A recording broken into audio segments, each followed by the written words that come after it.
নমস্কার বন্ধুরা, তোমরা সবাই কেমন আছো? আশা করি সকলে খুবই ভালো আছো। পম্পা সিম্পল কুকে সবাইকে স্বাগত। আজকে আমি তোমাদের সঙ্গে চলে এলাম পাকা আম দিয়ে দারুণ একটা টেস্টি পোয়া পিঠা রেসিপি শেয়ার করব, যেটা বানাতে যেমন সহজ, খেতে কিন্তু অসাধারণ। এই আমের সিজনে একবার হলেও এই পিঠেটা বানিয়ে খেয়ে দেখো, আশা করছি খুবই ভালো লাগবে। বাড়িতে আসা অতিথি আপ্যায়নের জন্য এই পিঠেটা একদম ঝটপট বানিয়ে নেওয়া যায়। তাহলে চলো বন্ধুরা, সবার পছন্দের এই পোয়া পিঠেটা আমি কিভাবে বানালাম ঝটপট তোমাদের সঙ্গে শেয়ার করি।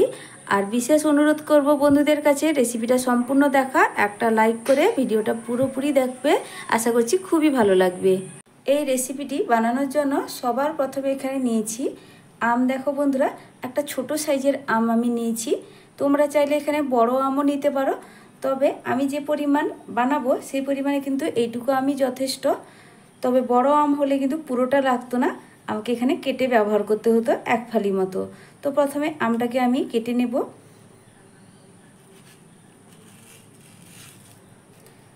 তোমরা এইভাবে ছোট আমও নিতে পারো, আর বাজারের বড় কেনা আমও নিতে পারো বন্ধুরা, তবে পরিমাণটা বুঝেই কিন্তু এখানে আমের ব্যবহারটা করতে হবে।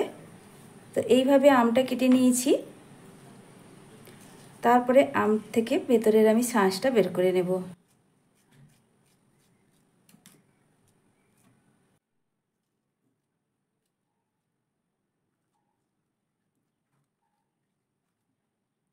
তবে বন্ধুরা, এখানে আমি আমটা কাটার আগে ধুয়ে কিন্তু আগে পরিষ্কার করে নিয়েছি, তারপরে কিন্তু আমটা এখানে কেটেছি। তারপর এখানে একটা মিক্সিং জারের মধ্যে কেটে রাখা পুরো আমটা আমি এর মধ্যে দিয়ে দিব। দিয়ে দিচ্ছি আমের মধ্যে 3 চামচ চিনি। তো বন্ধুরা, আমি এই চামচের মাপ করেই 3 চামচ চিনি দিচ্ছি। তবে তোমরা কিভাবে মিষ্টিটা পছন্দ করবে সেই বুঝেই কিন্তু এখানে মিষ্টিটা ব্যবহার করবে। আম কতটা পরিমাণ মিষ্টি সেই বুঝে এখানে চিনিটা ব্যবহার করতে হবে। যেহেতু আমার কাছে আমটা যে ছিল সেই আমটা কিন্তু খুব বেশি মিষ্টি, তার জন্য এখানে ছোট চামচের 3 চামচ চিনি আমি ব্যবহার করলাম। তো বন্ধুরা, তোমরাও কিন্তু সেটা দেখে নেবে, খুব বেশি মিষ্টি কিন্তু ভালো লাগবে না। তারপরে এখানে নিয়েছি একটা মিক্সিং বোল। মিক্সিং বোলের মধ্যে দিয়ে দিচ্ছি একটা মাঝারি সাইজের বাটির 1 বাটি ময়দা। চালের গুঁড়ো দিচ্ছি একই বাটির মাপ করে 3 ভাগের 1 ভাগ। সুজি এখানে দিয়ে দিচ্ছি 2 চামচ। সামান্য একটু মৌরি দিয়ে দিলাম, স্বাদ মতো লবণ দিয়ে দিচ্ছি, পেস্ট করা আম। এবার এই সব উপকরণ প্রথমে ভালো করে একটা হ্যান্ড উইশের মাধ্যমে মিশিয়ে নেব। আর বন্ধুরা, এখানে আমের কালারটা ভীষণই সুন্দর। এইভাবে সুন্দর কালার দেখে পাকা আম নিলে, এইভাবে সুন্দর রং দেখে মিষ্টি পাকা আম নিলে রেসিপিটা দেখতেও যেমন সুন্দর হয়, খেতেও কিন্তু খুবই ভালো লাগে।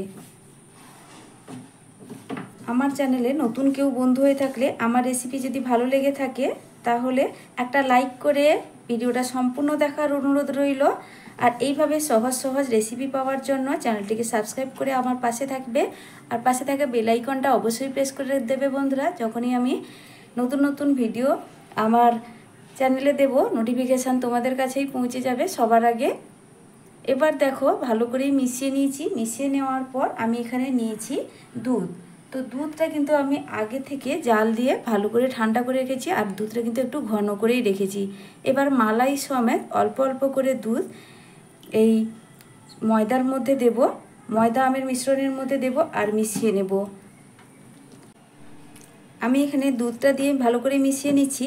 আর দুধের জায়গায় তোমরা এখানে জল দিয়েও মিশিয়ে নিতে পারো, তবে দুধটা দিলে টেস্ট কিন্তু খুব বেশি হয়, খুব ভালো লাগে। তো দুধ হাতের কাছে না থাকলে জল দিয়েও কিন্তু এই পোয়া পিঠে বা মালপোয়াটা বানিয়ে নেওয়া যায়। তো দুধটা অল্প অল্প করে দিচ্ছি, একসঙ্গে পুরোটা দেওয়া যাবে না।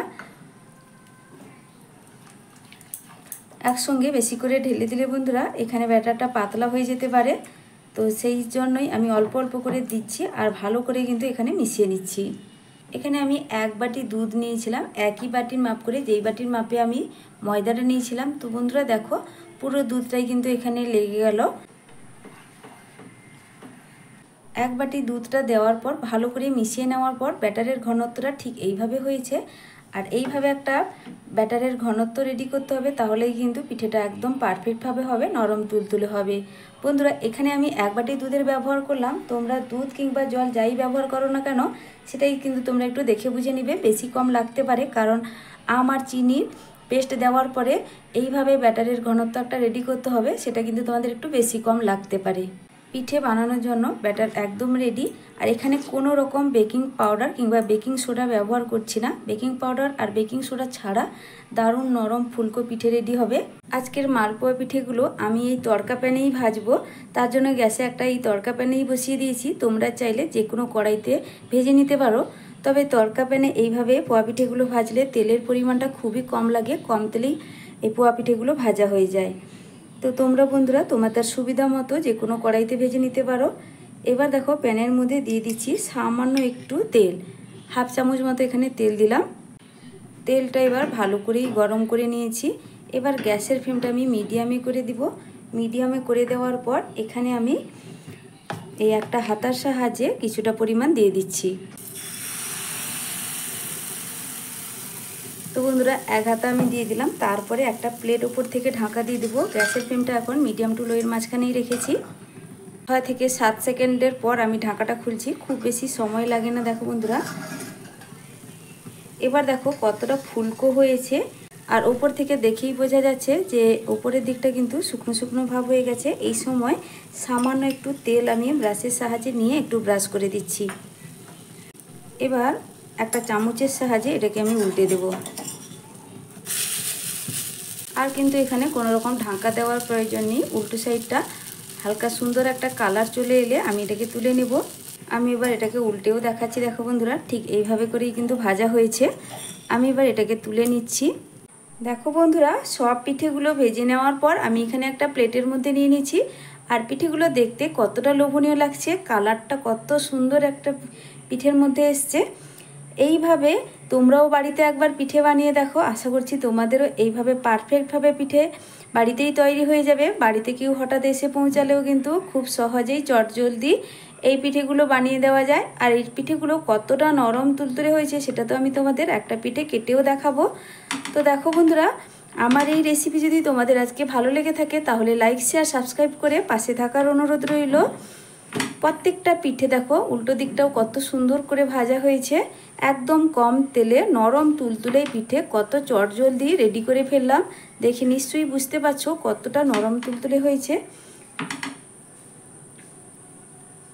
এবার দেখো একটা পিঠে আমি তোমাদের কেটেও দেখাচ্ছি ভেতর থেকে কতটা জালিদার হয়েছে। এখানে কোনো রকম বেকিং পাউডার বেকিং সোডা ছাড়া কতটা সুন্দরভাবে পিঠেটা রেডি করে ফেললাম। একদম নরম তুলতুলে, দেখে নিশ্চয়ই বুঝতেই পারছো কতটা পারফেক্টভাবে পিঠেটা রেডি হয়েছে। আবার একটা পিঠে আমি তোমাদের কেটে দেখাচ্ছি।